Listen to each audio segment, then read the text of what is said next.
Kung natatandaan niyo ka-coffee, last year may panawagan dito Umingay ito na palitan na itong si Zubiri na tanggalin na siya bilang Senate President. Hindi sa pagkasenador kasi karapatan niya, elected siya. Pero ang Senate President, botohan yan ng mga senador, no? At syempre, factor din ang presidente dyan. Bagamat sinasabi natin independent ang legislature, may factor din, may say din po ang presidente dyan. So, muling nabubuhay na naman ka-coffee itong usapin na dapat palitan na itong si Zubiri. Dahil sa maraming dahilan. Una, inaction, lalo na dito sa pag-i-issue ng subpoena laban kay Kibuloy, mabagal na pagkilos dito sa mga priority agenda ng administrasyon, kawalan ng decorum, isama na natin yan, kawalan ng decorum dyan sa Senado sa kanilang mga pagdinig at napakarami pang issue na ibinabato sa kanya. So may mga panawagan na palitan na ito. At isa pa dito, itong pangmamata, yan ang pagtingin nila dito pangmamata sa mga miyembro ng House, no, sa lower house, sa House of Representatives. Parang minamata nila ito ang grupo dyan ni Romualdez. Kasi kung titingnan mo ang diferensya ng House of Representatives at ang Senado, magkaiba. Ang House of Representatives, bagamat iba-ibang partido sila, may mga opposition din dyan grupo nila Castro, opposition yan, ibang mga partido pa. Pag kumilos sila solid, pag birahin sila ni Duterte, magkakaisa itong House para gumante, di ba? Maglabas ng joint statement, labanan o pasinungalingan yung sinasabi ng kampo ni Duterte o kung sino man pong grupo. Yan yung characteristic ng House. Solid sila, magkakaiba man ng partido, solid. Ang problema dito sa Senado, kaunti na lang sila, at 24 na lang sila dyan, hindi pa sila ganoon ka-solid. So again, reflection yan ng dalawang leaders. So hanggang ngayon, mainit pa rin itong usapin na ito yung word war. Yan ang nangyayari pa rin ngayon yan sa pagitan po ng Senado at ng House of Representatives. Bagamat sige, nagkakasundo na sila. Sa harap ni PBBM, sinabi nila na ititigil na itong world war, pero wala, hanggang doon lang. Di ba? Mapapabalita na nagkasundo na, nagkausap na si Romualdez, at itong si Zubiri na matitigil na yan, inabukasan, nandiyan na naman yan. Ang request nga, ang mga komento nga, kung gusto nyo talagang matigil yan, dahil ang ugat naman ito, itong People's Initiative, itigil nyo na yan. Total, sinabi ni PBBM, walang magaganap na People's Initiative. Tapos na yan. Pero itong si Amy Marcos, ayaw tumigil. Di ba? Parte siya ng Senado. Nakapagtataka nga Dapat sumuporta ka sa kapatid mo. Yun ang panawagan ng kapatid mo na baguhin lang itong economic provisions at hindi itong pagbabago ng ating political provisions o forma ng politika na mangyayari if ever maganap itong PI. Wala na yan. Ang COMELEC, itinigil na nga nila yan Pero sige pa rin, halabira pa rin itong Senado. Ganoon din ang ilang mga senador, binibira ang ilang congressman, halimbawa si Joel Villanueva, may mga aligasyon patungkol sa Farmally, kung ano naman yan. Siyempre, ang House of Representatives, sasagot din. Diba? Ang problema, dahil sumasagot ang House of Representatives, itingin niya ng Senado sa House of Representatives, mas mababa, kine-question sila. Ano sa tingin nyo? Bakit nyo gustong gawin yan? Kung may epal kayo, naghahabol kayo ng publicity, mag-senador muna kayo. Kung pansinin ninyo, ang nangyayari dyan sa House of Representatives, kung kayo nakamonitor, ako nakamonitor kasi ako dyan everyday halos naging sunod-sunod consecutive days yung mga press conference dyan sa House of Representatives. So pinupuna ito ngayon ni Zubiri. Bakit kayo nagpapapress ko ng sunod-sunod? Again, wala naman siyang karapatan, di ba? Kagustuhan ng House of Representatives yan, kahit oras-oras mag-press con dyan, wala naman tayo magagawa. So, ang pinupunta dito ni Zubiri, gusto niyo ba mag-senador? At parang hayok na hayok kayo sa publicity? Sir, wala kang magagawa dyan. Kasi tulad mo, politiko din itong mga to. Yan yung nature ng mga politiko, di ba? Publicity. Yan ang habol nila. Kasi hindi sila mananalo sa susunod Same thing with Zubiri. Hindi siya mananalo kung wala siyang publicity. Kung hindi siya napag-uusapan o kung hindi siya umiingay. Nature niyo yung mga politiko. So hindi mo pwedeng questionin yan. Anyway, sige, dahil minamata naman ng Senado itong House of Representatives, kasi onti lang naman daw yung boto, sabi nga ni Harry Roque, 100,000 lang naman daw yung bumoto sa isang representative. At ang bumoto sa mga senador, 11, 16, around that figure, 21, ganyan yung range ng mga senador. So parang mababa talaga ang House of Representatives. Pero sa konstitusyon natin, pantay sila, di ba? Pag sinabi mong Kongreso, dalawa yan, naka-umbrella yan, House at saka ang Senado. Anyway, nasa Politico.com, gustong mag-senador, Mig Zubiri hits House politicos over daily attacks versus the Senate. Actually, hindi siya attacks Sige, at some point, nagiging attack ito kasi pagbanat ito sa pagiging mabagal ng Senado, sige, acceptable yan. Pero more of responses ito sa mga binibintang din sa kanila.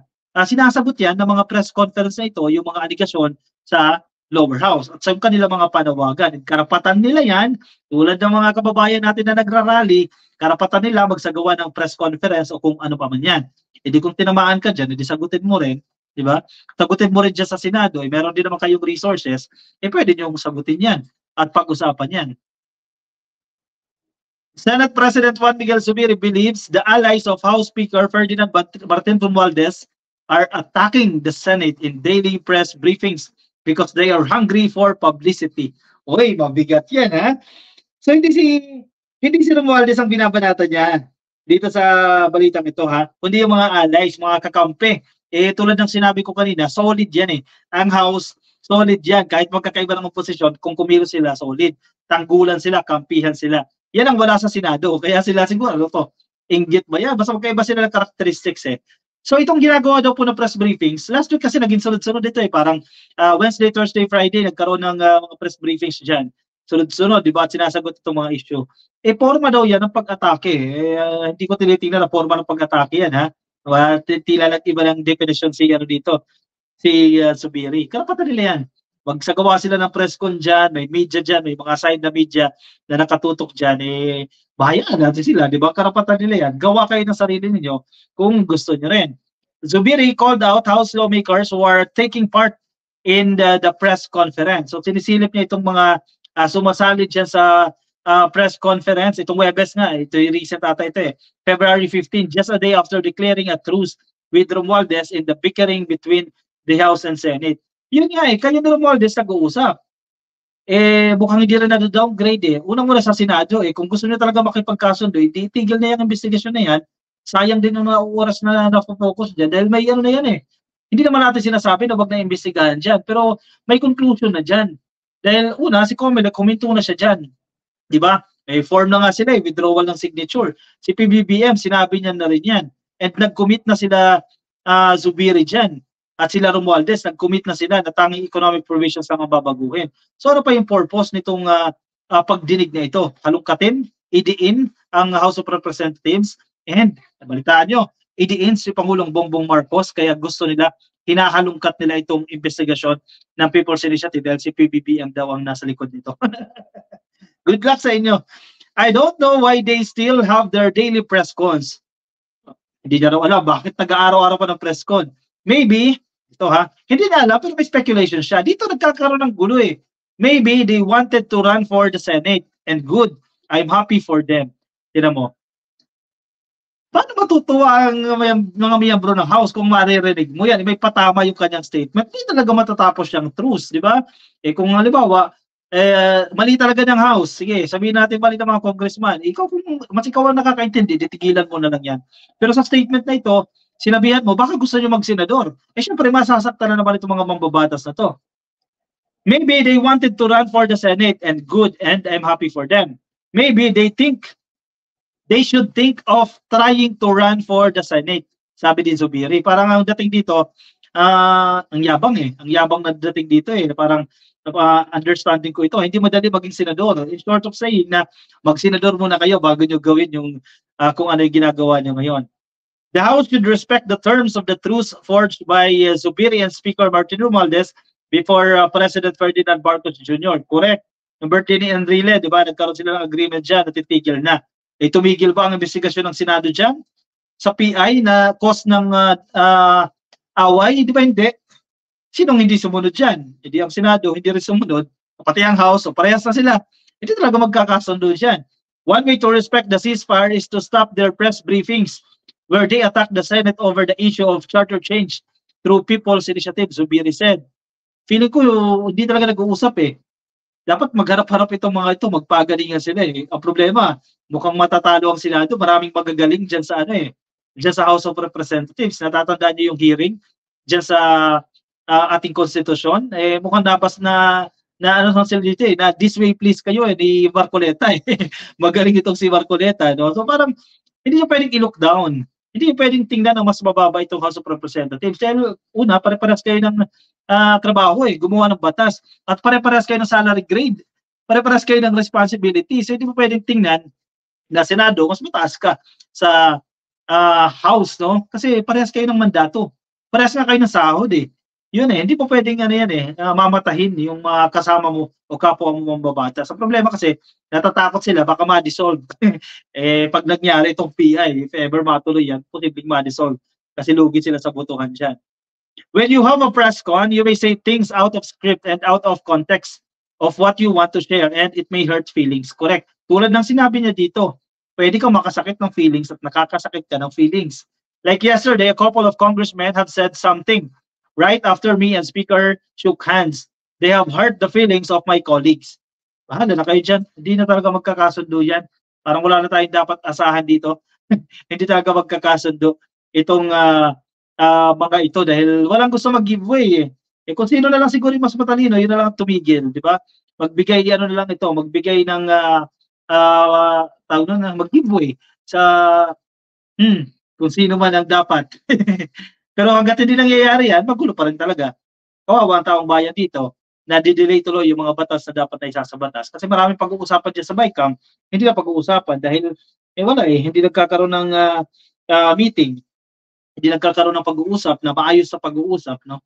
Eh nagdi-deny pa itong Senado. Halimbawa itong AKAP, nag-deny pa sila na hindi nila alam itong AKAP na ito, itong budget na ito, itong ayuda para sa mga non-poor, no? So close to poor families, hindi raw nila alam. Pero nung lumabas ang ebidensya, nilabas ng House of Representatives, pumirma itong mga to. O binuin mo, hindi talaga maayos yan. Lovelyn Loretta, gandang hapon mga ka-coffee. Nakaabot din sa live mo. Oy, nakakainis na din ang mga senado, mga senador, ka-coffee. Ayaw din tumigil. Hindi naman lahat. Marami pa rin matitino dyan sa senado. Tahimik lang. Yung iba, medyo yung mayabang lang. Itong si Joel Villanueva, medyo maangas ka-coffee ang dating ha. Dyan sa senado. Sa Congress ka, nagtatrabaho malamang. Bayad ka ni na Romualdez si Jumong. Sana all, di ba? Si Tong, ayan, inulit pa. Yan. Kahit negative yan, dinideny ko naman yan dahil hindi naman tayo binabayaran ni Romualdez dyan. Yan, binasa ko pa rin po yung comment nyo. El Ray Villa, si Zubiri, ang dapat panagutin, protektor ng peking pastor, tanggalin na ang mandarayang yan. Tingnan natin, sa susunod na halalan, baka hindi na makapwesto ka-copy. Hindi na makapasok yan sa Magic 12 kung dahil sa nangyayaring ito. Hindi naman kakalimutan ng taong bayan yan eh. Hindi sila magsasucceed dyan.